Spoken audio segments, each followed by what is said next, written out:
Imagine you could step inside the minds of Canada's healthcare leaders, glimpse their greatest fears, strongest drivers, and what makes them tick. Welcome to Healthcare Changemakers, a podcast where we talk to leaders about the joys and challenges of driving change and working with partners to create the safest healthcare system.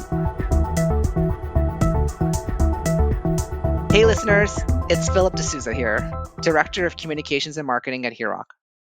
Firstly, thank you for taking time to listen to our podcast, Healthcare Changemakers. We see you and we appreciate you. We're always on the lookout for new ideas and themes for our show.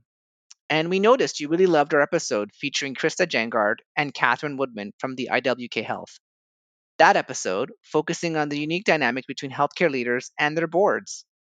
So, we're bringing you another episode. In this episode, HIROC CEO Catherine Gaulton once again takes over as host, and this time she chats with Oak Valley Health CEO Joanne Marr and her board chair Mike Arnew. I'm fortunate to know Joanne, and if someone were to ask me for one word that describes her, I'd say it's focus. Joanne is focused on driving change and transforming healthcare to positively impact the patient experience. She's focused on making sure the entire team at Oak Valley Health is engaged. And she's also focused on making sure we collectively turn the corner on patient safety, serving as a board member for HIROC. Her board chair, Mike, is currently the chief operating officer of an engineering and manufacturing firm and has experience in multiple sectors, including private equity, consulting, and automotive. Mike has served on the board for 5 years and participates in a variety of committees, as well as equity, diversity, inclusion policy, and strategic planning, to name a few. So let's get to it. Catherine, over to you now. Well, good morning, both of you, and it's absolutely fantastic to have you. This lens of hearing from what boards want and what CEOs are responding to, and what they need from their boards has been phenomenally helpful and very interesting conversations we've been having. So, Mike, I want to start with you. And just this phenomenal experience that you bring from so many sectors, so automobile, healthcare, consulting. And, you know, we speak to leaders who come from these diverse backgrounds, and I'm always amazed about what those different lenses contribute to how you work. And so what would you identify as a constant when it comes to good governance that you've gleaned from all of those different experiences? No, that's a great question. Thanks. Yeah, and I wonder sometimes how I got here with the background.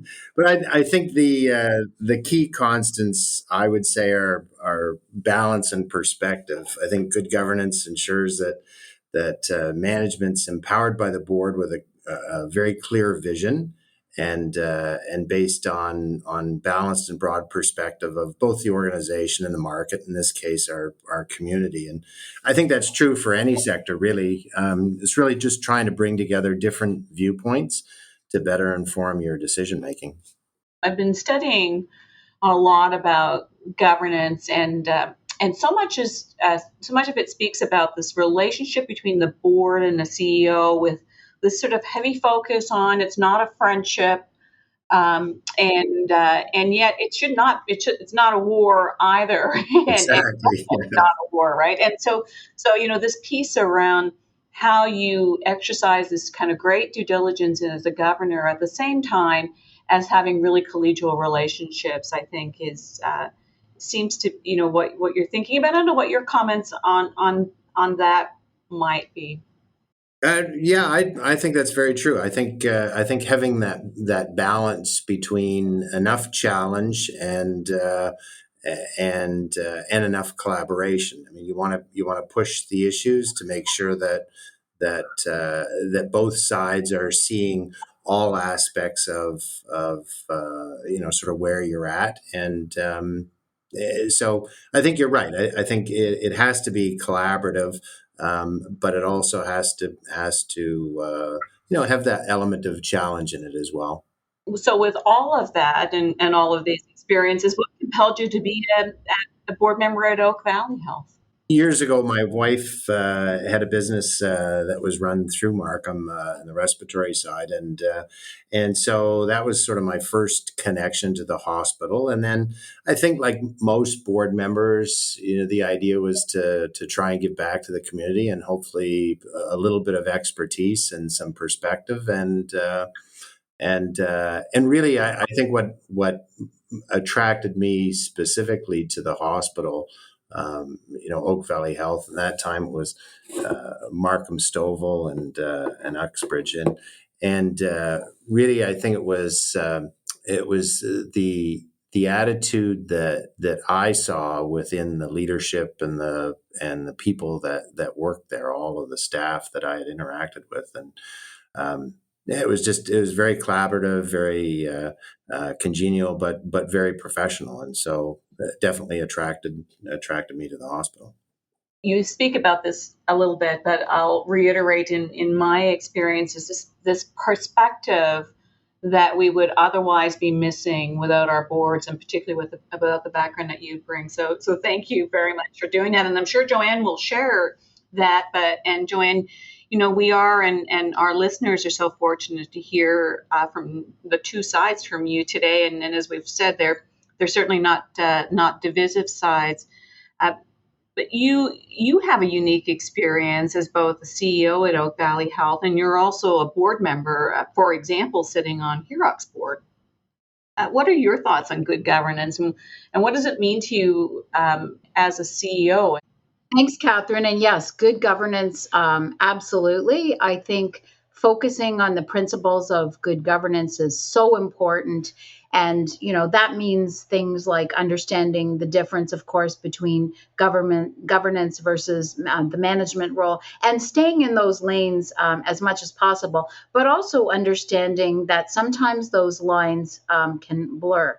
So, the macro perspective that we think about as governors versus the micro detail and getting into the operations. The old adage, nose in, fingers out, I think is absolutely true. Governors work in partnership with the CEO and the senior leadership team with respect to addressing key issues and decisions. So I think, you really have to understand what the board role is, and attending to those roles and rules and good practices, things like oversight of the process and monitoring of those processes for quality, safety, risk, leadership, performance and succession, relations with stakeholders, legal compliance issues, and really key decisions and policies that advance the organizational goals.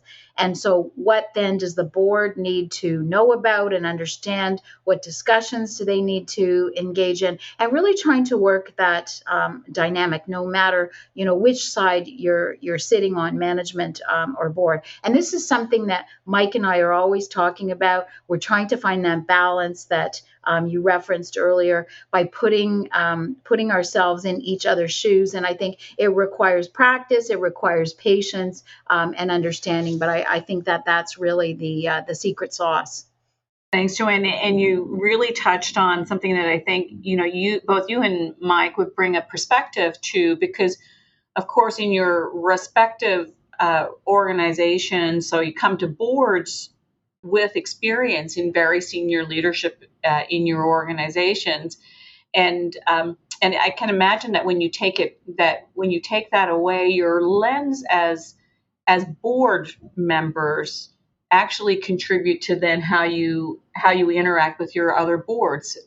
Certainly in my role, I always think about, well, if I was on this board, what would I want to be hearing? What level of conversation would I want to have? And I don't know, Mike, if that's your experience too. Absolutely, I think along the lines of really digging into sort of seeing it from Joanne's standpoint and from the board level standpoint. So you look at an issue, for instance, in where the management has made a decision, and as a board member, you have to step back and say, it's less about the decision than the process of how the decision was made. And And so you have to walk that line between getting into the nitty gritty, and as Joanne says, fingers out. And but it's a great perspective to have been in those shoes at different points through your career where you've made those decisions and excuse me, and then reflected on them and said, was that a good decision? Did I look at all the different aspects? Did I survey and get enough information before making that decision? And so those are the types of questions that Joanne and I talk about quite often. And as a board member, that's I think the key. If you were to think about what is probably the most crucial element for board CEO relationships, Joanne, what would you say? Well, transparency and candor and mutual respect, I think, are absolutely critical. You need to be able to share what's going on, seek advice and wise counsel when needed. I think it's really important to keep the board and certainly the chair updated with respect to actual risks, potential risks that are on the horizon, because you never know. You may be able to predict, but you never really know what's going to escalate. And I think I have a great relationship with Mike, so I feel comfortable to share openly. We have great dialogue, in my opinion, and I think that that's a strong dynamic that gets felt by the rest of the senior team and then replicated with their relationships with their committee chairs. That's great. And Mike, what would you say? What if you were to have to choose one or two, what would be the most crucial elements from your perspective? I would say respect is a very key element.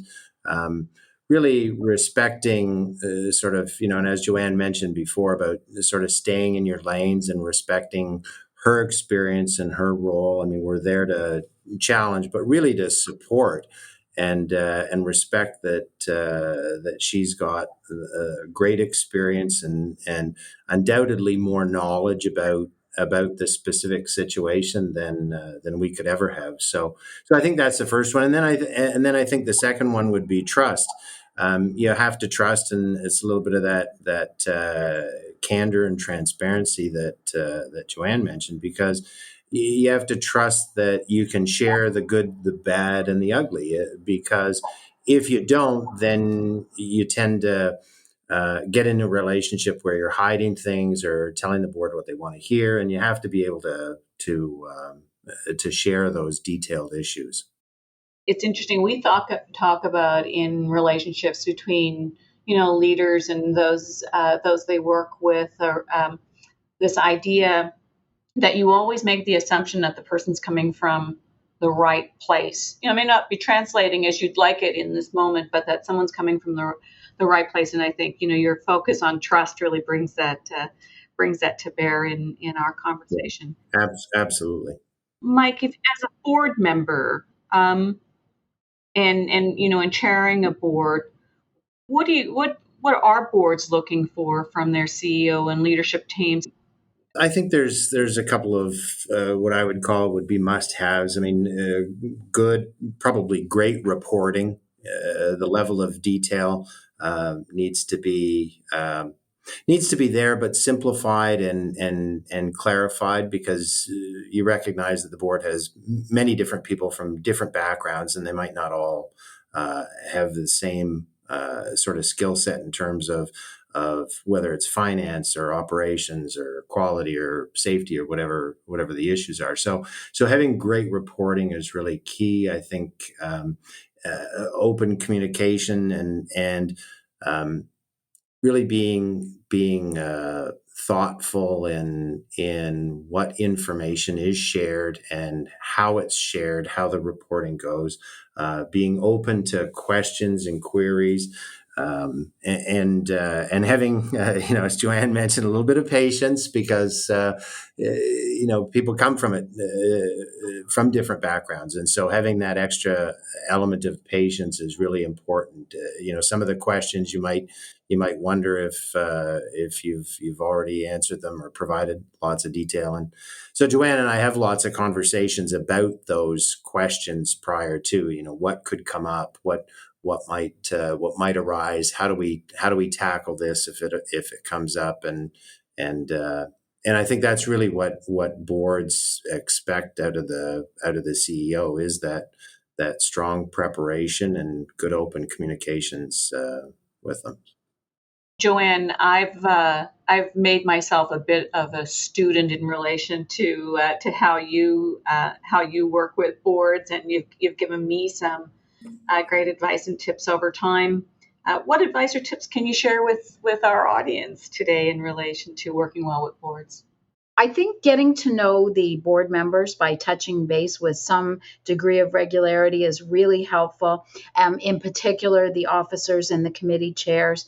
From my lens, it really helps me to be aware of perhaps an issue or concern that might be out there, and to stay ahead of it before there's any unnecessary escalation. Those relationships are absolutely critical to identifying something that may be a concern or a suggestion for change. And obviously, if one person feels that, probably there are others that do too, whether they're going to raise it or not. I always ask for wise counsel and perspective. I think it helps build trust. Trust is something that Mike mentioned, and then I think then because of the comfort in the relationship, board members will feel comfortable to reach out anytime to either to me, to my team, if they have questions or concerns. So much better than a last minute surprise. I think we have to expect that board members, as Mike said, will ask lots of hard questions. We need to be really open to all of them. And maybe guiding a little bit when it's too operational. But having said that, sometimes I think you have to dive into a bit of detail to step back and understand the context. And I would say that about some of quality issues, for example, and then putting yourself constantly in the director's shoes. They're not immersed in the day-to-day detail as management is, and so things get forgotten. And so it's our job as managers to close that gap, give the context, and really explain the so what, anticipate the questions that they might ask. And so we also have to understand that governance is a journey. Boards have seasoned directors, they have newer directors also. And then probably the last thing I would say is proactivity. With respect to risk or other issues, and HIROC would definitely appreciate the risk issue. I often will say, well, if I were a board member, I might be thinking this or wanting to ask that, and then trying to address those questions before they even get asked. So it might be that when you're talking about a quality and safety issue, you're talking about the mitigation before it's even asked. And then that can sometimes, stop people from digging into too much operational detail. But also realizing that inadvertently, if we don't present things in necessarily the right way or give the right amount of context and information, we might be actually taking unintentionally board members into that rabbit hole or into that detail. So, I think, again, thinking ahead, being proactive, putting ourselves in and walking in each other's shoes is really helpful. Thanks, Joanne. And this, and particularly this identification of the major governance issue for governors is that this big knowledge gap, and they're coming on infrequent basis to interact with topics. And so how you respectfully give enough details so that people aren't asked to sort of gloss things over, and then the respectful relationship back that's not an invitation to be the CEO. Mike, it takes me to this question around how it is that you have that healthy debate at the boardroom table. Asking the questions you want to ask while still ensuring that you're showing the confidence that in your CEO that of course needs to be present. And I don't know what thoughts you might have about how you do that well. Again, it's a balance. You want to be able to dig in from down to 3 feet and back out to 30,000 feet, and just recognize that. Again, you're asking about process and decision making rather than decisions, because you really want to understand, and this goes to the data that gets presented as well. You really want to understand the thinking that went into that decision making or choice of action, and rather than the actual decision. I mean, obviously, it's important where you end up, but the key is to make sure that the team has evaluated all different aspects, that you're comfortable with their approach, and it's in alignment with the strategy and the direction and everything, and so asking questions, and I think it's definitely a learned behavior to try and step back, especially, as you mentioned before, many of the directors have come from senior roles or are in senior roles, and so they're charged with their day job of making those types of decisions. And when you put on your director's hat, you have to step back and say, okay, how did I make that decision, or how did this team make that decision, and did they evaluate all the different aspects? And so, if you keep your questions focused on those elements, I think it will allow you to challenge the decision making rather than sort of putting people on the defensive on the other side. So. Joanne, what are your thoughts on this, on how you keep that healthy debate while having a respectful relationship at the table? I really believe in, well prepared briefing notes that really set that context and present materials in the right way. Again, thinking in the director's shoes, and then the debate can be really focused on. Can really be focused on the issue at hand. And another option is to deal with any major concerns or clarity, not to have the discussion outside of the board meeting. But one of the things that we've done, I think, and it's been effective, is to take questions that involve clarity or specific details in advance and share them with all committee or board members. And again, it doesn't negate the generative dialogue that you want to have, but I think it focuses it more on the issue at hand. So we found that particularly successful. Mm-hmm. I think the other thing is, I think when both sides approach it with a little bit of humility, it absolutely helps. When you go into answering a question, you go, well, I'm not really sure. This is the best information that I have. This is what I think. This is how we've approached it, and from the board's standpoint, if you go, that doesn't quite sit well with me. What I'm bothered about is this, or what worries me is this. How have you attacked that? And so I think that level of humility in the questioning and the approach also can help. Being a little bit vulnerable. We don't all have all the answers all the time.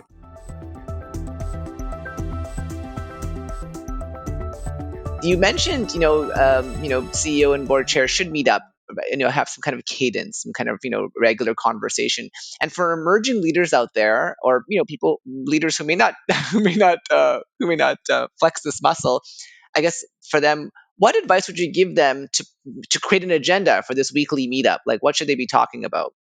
We keep it very, very fluid. It's really issues of the day, and both Joanne and I bring questions or thoughts or concerns based on something that's happened during the week, something that's relevant, something that's brewing.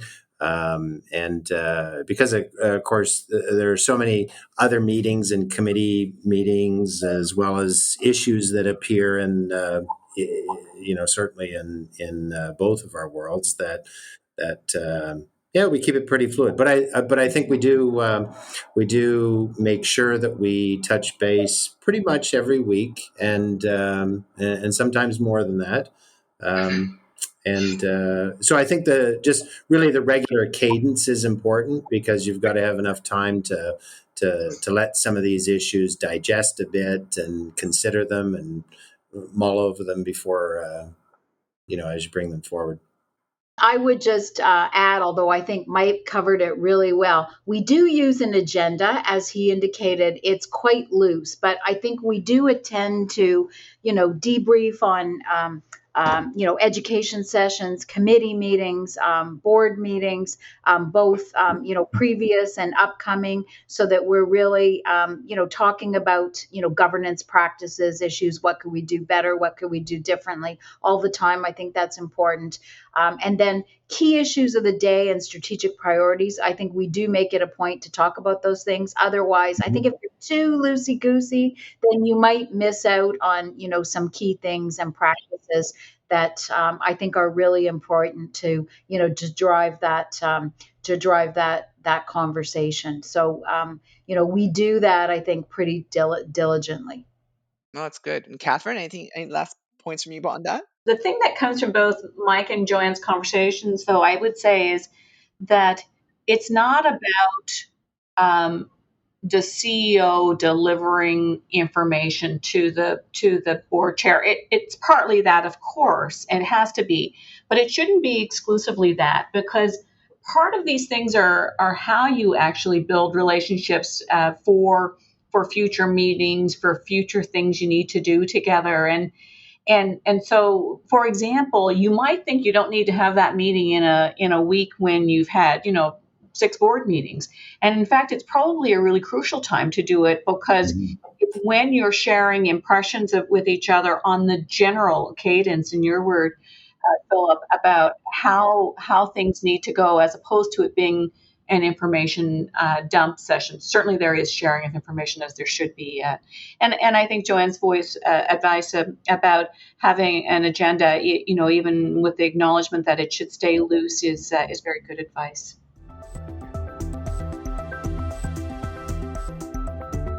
Your passion for leading and governing well is very clear, and we're appreciative of it. But I want to turn to another passion of yours, which is, of course, Oak Valley Health, and wanted to just give you an opportunity to give us some thoughts about what's happening there. And I'll just say, as a HIROC CEO in the early days, having the chance to be involved with some of the innovative approaches to quality that were coming out of Oak Valley and your colleagues was just phenomenal. So this is your chance to tell us a little bit about what's happening at Oak Valley. Joanne, we'll start with you.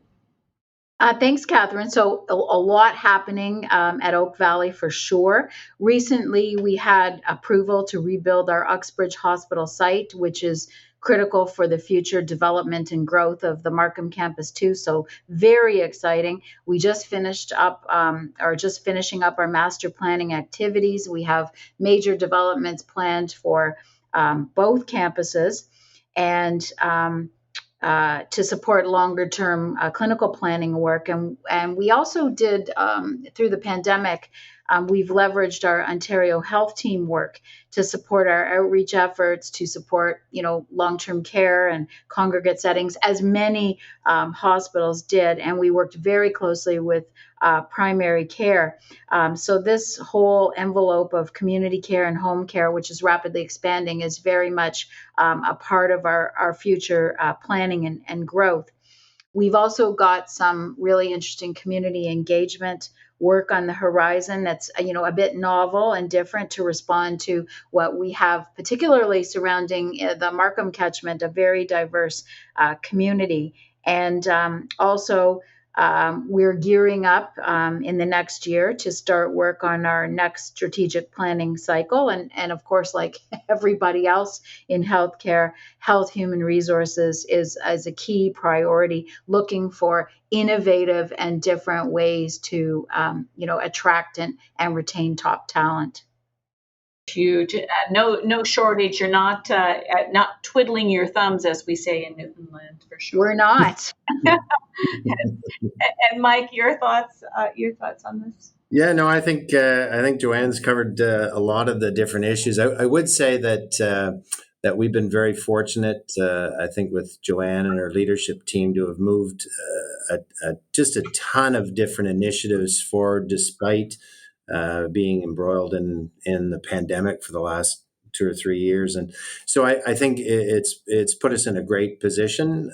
But no doubt there's many challenges, and I think the work, particularly with the frontline staff, as well as all the professional staff and the doctors and administrators and support people as well. But really looking at the people that make up the different hospitals that we have, I think that's the key for success going forward. And so anything that we can do to continue supporting that is crucial and very, very important.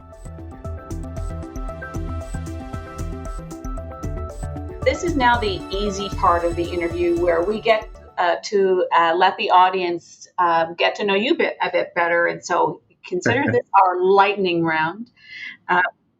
What book are you currently reading or just finished reading? And let's continue with you on that one, Mike. Okay, so the one I just read was Love and Work by Marcus Buckingham. Quite interesting, a little different perspective. I think as many people have felt, our relationship with work is definitely changing, and in many cases, very dramatically. So, good read. Excellent. What about you, Joanne? What are you reading? Well, I'm usually reading a couple of things at once, but one has quite an interesting title, Five Little Indians, and the author is Michelle Good. It's a composite story of five survivors of residential schools in British Columbia. Very educational, enlightening. It's tragic.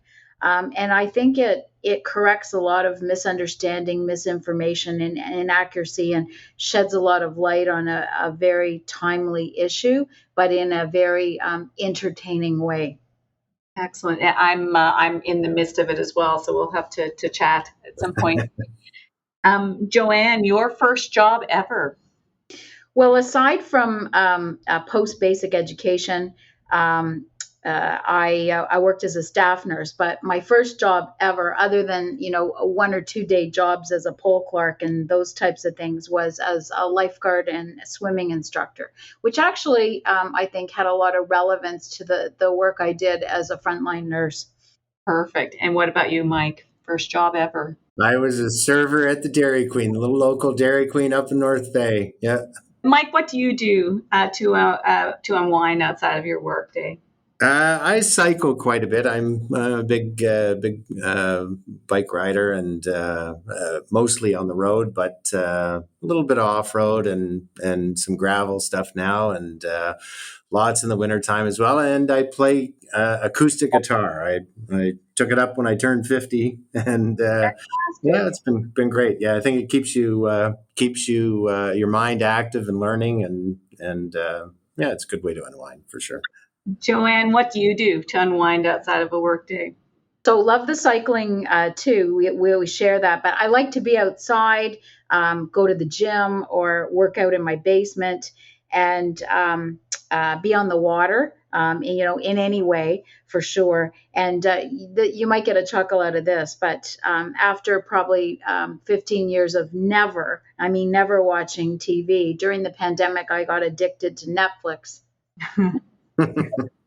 I can't actually imagine you sitting still long enough to do that. So that is a good one. It's a great distractor. Yeah. Joanne, if you could have a lunch meet up with anyone, dead or alive, who would it be and why? Well, actually, it would be the Queen. I've always been fascinated by the monarchy, certainly followed up a lot of that on Netflix. That was really what got me hooked, actually. But I'd really like to ask about lessons learned and what history has taught her about, life and work and the world. I think history is a great teacher and lesson giver. So I'd love to talk about that. That's fantastic. And what about you, Mike? Who would you meet up with? That's a good question. I was going to say Einstein because I've always been fascinated with physics and that, and I look at his picture of the one with his tongue hanging out and the crazy hair, and think that he'd be a great lunch mate. Although today, since it's the anniversary of D-Day, Winston Churchill will probably be probably be a great lunch companion. So, in the spirit of passing our learnings on as we finish, Joanne, best piece of advice you've received from a mentor? So, probably two things. Focusing on the prize or your end goals, I think it really helps put in perspective what you should focus on, what you should fight for, what to let go of, and where to really stand your ground, and then using what you have, which really means optimizing or leveraging talents and strengths. I think it's a great lens, and it results in a lot less frustration when you think about it from that perspective. Fantastic. And what about you, Mike? What would you say?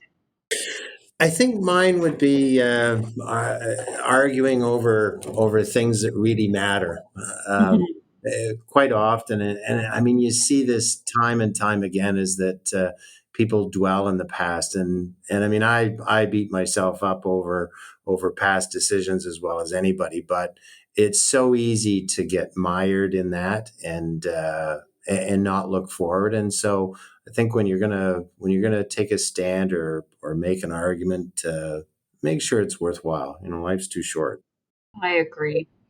And thank you so much. I think those are great ways to end our conversation. Our sincere thank you. It's been fun and really made me think about things in a different way. And I think it'll do the same thing for our audience. So I want to thank you both, and have a great week. Thank you. Thank you. Thank you for listening. You can hear more episodes of Healthcare Changemakers on our website, HIROC.com, and on your favorite podcasting apps. If you like what you hear, please rate us or post a review. Healthcare Changemakers is recorded by HIROC's Communications and Marketing team and produced by Podfly Productions. Follow us on Twitter at HIROC Group or email us at communications@hiroc.com. We'd love to hear from you.